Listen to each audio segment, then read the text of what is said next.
अस्सलाम वालेकुम फ्रेंड्स, कैसे हैं आप। मैं उम्मीद करता हूं कि आप सब खैरियत से होंगे। Welcome to a new video. एक नई सोच, नई बात, नई गपशप के साथ एक नई वीडियो में मैं आपको खुशामदीद कहता हूं। मौसम तो बदतरीन चेंज हो ही रहा है और ठंड भी काफ़ी जो है ना वो आ रही है। अभी जहाँ मैं बैठा वीडियो बना रहा हूँ, दरवाज़ा तो मैंने बंद किया हुआ है, खिड़की खुली है। तो जब मैं अंदर इंटर हुआ हूँ तो मुझे ना ठंडी हवा का एक झोंका आया है। यानी कि मुझे एहसास हुआ कि बाहर जो है वो माशाल्लाह से काफ़ी ठंड है। तो सर्दियों के बारे में अगर मैं बात करूं तो सर्दियों की सबसे अहम सौगात जो है वो हमारे हर इलाके में मुख्तलिफ होती होगी। अच्छा, मैं थोड़ी सी बात करूंगा और एक इम्पॉर्टेंट मैसेज दूंगा और साथ ही जो है ना वीडियो एंड हो जाएगा, तो आपने इस वीडियो को एंड तक लाजमी देखना। तो सर्दियों के जो मैं सौगात के बारे में बात कर रहा हूँ, जो सर्दियों के हमारे जो यहाँ पे नारोवाल में है, वो तो सबसे अहम जिसे मैं समझता हूँ। और काफ़ी चीज़ें हैं, काफ़ी ड्राई ड्राई फ्रूट्स हैं सर्दियों में। ड्राई फ्रूट की मैं बात कर रहा हूँ, लेकिन जो जिसके बारे में मैं बात कर रहा हूँ वो तकरीबन हर अमीर गरीब की पहुँच में है। तो मैं तो उसे ही सबसे ज़्यादा इम्पोर्टेंट समझूंगा। बाकी तो चलगोज़े चलगोज़ों पर तो इतने मीम बनते हैं सर्दियों में कि यार इतने महंगे हो गए हैं। अभी मुझे एक मीम भी यहाँ से याद आ रहा है कि चलगोज़े मेरा ख्याल है पिछली सर्दियाँ या उससे पिछली सर्दियाँ काफ़ी महंगे थे। तो स्टेटस लगाया हुआ था शायद किसी ने, या मैंने फेसबुक पे देखा था, इस तरह मीम बना हुआ था कि लड़का ना कह रहा है कि 1 किलो चलगोज़े दे दें। गया हुआ है दुकान पे, तो वो कह रहा है कि भाई 1 किलो चलगोज़े। अब किलो पता नहीं कुछ 7-8 हज़ार या 10 हज़ार के करीब बनते हैं किलो के हिसाब से चलगोज़े। पाओ के हिसाब से लाता है आम बंदा जो है, कि वो भी काफ़ी महंगे बनते हैं।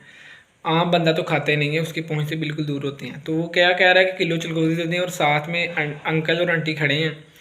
और आंटी कह रही हैं कि अपनी बेटी के लिए इसी लड़के का हाथ ना मांग लें, या ये अपनी बेटी के लिए, वो नाम भी लिखा था लेकिन मैं नाम नहीं यहाँ पे लूँगा, कि अपनी बेटी के लिए ये लड़का ठीक रहेगा। मतलब कि इतना अमीर लड़का है कि ये किलो चलगोज़े लेके जा रहा है। तो चलगोज़ों को तो मैं नहीं कहूँगा कि सबसे अहम सौगात है, क्योंकि वो तो जो ज़्यादा अमीर लोग हैं उनकी पहुँच में है। तो सबसे जो बड़ी सौगात है सर्दियों में, जो मैं कुछ पिछले 2-3 सालों से देख रहा हूँ, वो है मूंगफली। वो सबसे अहम और हर बंदा लेके जा रहा है। और पिछले 2-3 सालों में तो हमारे नारवाल में स्पेशल जो है ना वो मिल रही है, इस तरह की गरम गरम मिल रही है, हमारे सामने बना रहे हैं। पहले मिला करती थी दुकानों पे जाके, कि परचून की दुकान पर डब्बों में रखी हुई है। आजकल तो कुछ चंद साल हुए हैं मिल रही है। पठान भी जो छल्लियाँ वगैरह भूनते हैं वो भी लगा रहे हैं, और हमारे जो पंजाबी भाई हैं वो भी, इनके दोनों तरफ मिल, मकसद ये है कि वो चीज़ मिल रही है जगह जगह पे। कहीं पे वहाँ पे किसी पठान भाई ने लगाया होगा, आगे चले जाएँ किसी पंजाबी भाई ने लगाया होगा। तो बोरे उन्होंने पास रखे होते हैं अपने, वो सेबे का बोरा जो होता है बड़ा सा, तप्पड़ जिसका बनाते थे कभी। तप्पड़ शायद पता हो आपको, सेबे का बनाया करते थे जोड़ जोड़ के उन बोरों को। तो सेबे का बोरा होता है बड़ा सा, उसमें से निकाल निकाल के तो वो तल रहे होते हैं। सॉरी, तलना तलना तो तेल में होता है। उसको ना भून रहे होते हैं नमक में। और आ, मतलब कि भून भून के वो निकाल रहे हैं, और गरम गर्मा गर्म आपको मिलेगी। और रेवड़ियाँ भी साथ उन्होंने रखी होती हैं काफ़ी ज़्यादा। और मुनासिब भी उसका रेट होता है, हर बंदे की तकरीबन पहुंच में होता है। लेकिन इस बार मैं सोच रहा हूँ इस दफ़ा कि क्या रेट होगा उसका। और तलते हुए मैं बड़ा अजीब, यार बार बार तलना मुंह से निकल रहा है।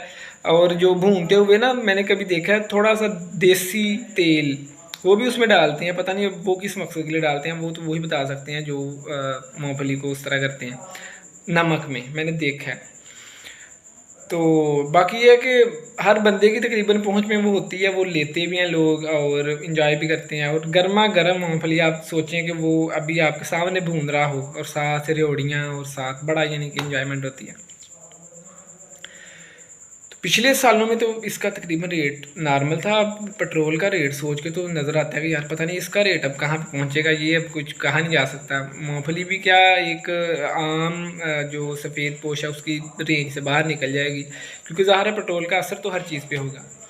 होता है और हम देखते हैं, और इस पे भी ज़ाहिर होगा, तो देखते हैं अब क्या बनता है। वैसे मौसम का जो ठंडे का वो बता रही है कि मूँगफली निकाल ली होगी लोगों ने बाहर, और लोग ख़रीद भी रहे होंगे। अभी मेरा वैसे उस तरफ कोई चक्कर नहीं लगा, रात को ज़्यादा इस तरह का जो ना वो होता है, पूरा माहौल सा बना होता है, और बिस्तरों में बैठ के तो पूरी फैमिली एक तरह से एंजॉय कर रही होती है। और जो जब ख़त्म हो जाती है मूँगफली, तो छिलकों में से जो गिरा हुआ दाना निकलता है, उसका फिर एक अलग ही मज़ा होता है।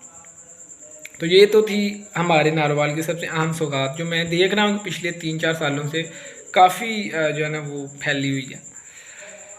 और इम्पॉर्टेंट मैसेज जिसके लिए मैंने आपसे कहा था कि वीडियो का आपने एंड तक देखना है, थैंक्स आपने एंड तक देखा है इस वीडियो को। यहाँ पे मैं वीडियो का अपनी एंड करूँगा, वो ये कि इस मैसेज के साथ कि मैंने एक पोस्ट पढ़ी थी चंद दिन पहले फेसबुक पे, स्टेटस में मैंने देखा था, लेकिन वो बड़ी आम थी। ड्राई फ्रूट्स की बात हो रही है, तो मैं उस वाले से ये चलें ड्राई फ्रूट्स को छोड़ दें, तमाम फ्रूट्स इसमें शामिल हो जाते हैं। वो ये लिखा हुआ था कि भाई ड्राई फ्रूट्स या कोई भी फ्रूट फल खाने के बाद उसकी जो गुठली है, उसका जो बीज है, उसकी जो गिटक है, अगर मैं पंजाबी वर्ड बोलूँ गिटक, गुठली को कहते हैं, और बीज को बी हम कहेंगे पंजाबी में, या आम तौर पर हम जो लफ्ज़ इस्तेमाल करते हैं, उसका जो बीज है या गुठली है, उसको बराह मेहरबानी, बड़ी प्यारी पोस्ट लिखी हुई थी इसी तरह जो मैं बयान कर रहा हूँ आपको, कि उसको आप फेंका ना करें, रूढ़ी वगैरह में ना फेंका करें, गटर वगैरह में ना फेंका करें, नाली में ना फेंक दें, क्योंकि वो वहाँ पे ज़ाया हो जाएगी। और बड़ी इम्पॉर्टेंट बात ये है कि किसी भी पौधे के जो बीज फल है, उसका जो बीज है या उसकी गुठली है, उसकी गिटक है, उसके अंदर अल्लाह ताला ने एक पूरा पौधा रखा होता है, और वो हमें नज़र नहीं आता, लेकिन हमें पता है, हम आजमा चुके हैं, हमें साइंस बताती है। उसमें अल्लाह ताला ने एक पूरा पौधा रखा है, उसमें पूरी सलाहियत है कि उसमें एक पूरा पौधा हो गया। अब हमने आम खाया, ठीक है, और गिटक फेंक दी उसकी नाली में, तो ज़ाया हो जाएगी, वहाँ पे गल सड़ जाएगी। लेकिन वही गिटक अगर हम किसी उस जगह पे फेंकेंगे जहाँ पे मिट्टी है, यहाँ पे कोई पैली वगैरह है, जहाँ पे कोई, अच्छा वो वाज़ेह तौर पे ये भी लिखा हुआ था कि इसको अपनी गाड़ी में रखें, ठीक है, अगर किसी के पास कार है या बाइक है, बाइक पे साथ लटकाएं।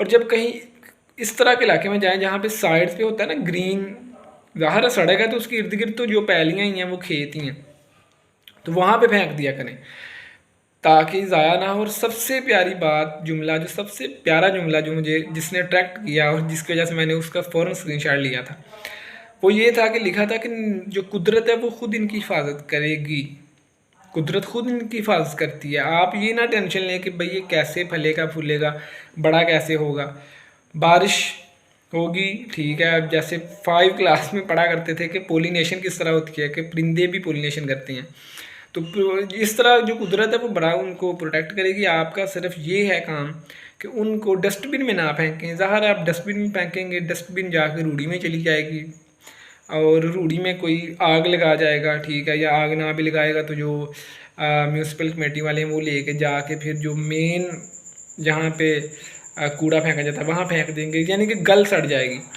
तो इस तरह ये देखें कितनी बड़ी नेमत, पूरा एक दरख्त था, आप खजूर की गिटक ले लें, ठीक है, और आम की ले लें, और समझ लें कि बीज जो होते हैं सेब वगैरह के, किसी भी, चाहे वो ड्राई फ्रूट है, चाहे वो ड्राई फ्रूट तो वैसे खुद ही बीज की शक्ल में होते हैं, दूसरे फ्रूट के ज़्यादा इसमें होगा जिसमें बीज होते हैं। तरबूज ले लें, खरबूजा ले लें, कि इनके जो छिलके सॉरी मैं कह रहा हूँ कि जिनके बीज हैं उनको ज़ाया मत होने दें। ये देखें ना, अभी हम फेंकेंगे कहीं पे तो ये तो माहौल तो इसी तरह बनता है ना, कि अगर हर बंदा सोचे, अब बंदा ये सोचना शुरू कर दे कि भाई मैं फेंकूँगा कोई और खा जाएगा, तो भाई ये तुम्हारे लिए सदका जारिया हो जाएगा। एक मैंने हदीस मेरी गुजरी थी आंखों के सामने से, मुझे उसका कुछ मफहूम याद आ रहा है कि जब कोई शख्स खेती कोई लगाता है या दरख्त लगाता है, तो जब भी उससे कोई इंसान तोड़ के खाता है, जहाँ ज़ाहिर है अगर कोई लगेगा फल का दरख्त या कोई भी इस तरह का, तो कोई ना कोई इंसान तो खाएगा ना भैया, आप नहीं खाएंगे कोई ना कोई तो खाएगा ना। हत्ता कि पौधा या जानवर भी अगर उस खेत से या दरख्त से कोई इस्तेफ़ादा हासिल करता है, छाँव लेता है या उससे खाता है, तो वो भी उस उगाने वाले के नाम माल में सदक़े के तौर पे शामिल हो जाता है। तो इससे बड़ी क्या बात है यार। तो आए हम अब सब मिलकर ये अहद करते हैं कि आइंदा से कोई भी इस तरह का बीज या कोई गुठली होगी तो हम उसको ज़ाया नहीं होने देंगे, उसको कहीं भी ऐसी जगह पे फेंकेंगे जहाँ पे वो एक तनावर दरख्त बने और लोग तमाम मखलूक जो अल्लाह ताला की है वो उससे फ़ायदा उठाए। तो इस पैगाम के साथ मैं आपसे इजाज़त चाहूँगा। इंशाल्लाह किसी अगली व्लॉग में मुलाकात होगी किसी नई सोच, नई गपशप के साथ और नई बातों के साथ। अपना ख्याल रखिएगा और अपने इर्द गिर्द मौजूद लोगों का भी दुआओं में याद रखिएगा। तब तक के लिए मुझे इजाज़त दीजिए। अल्लाह हाफ़िज़।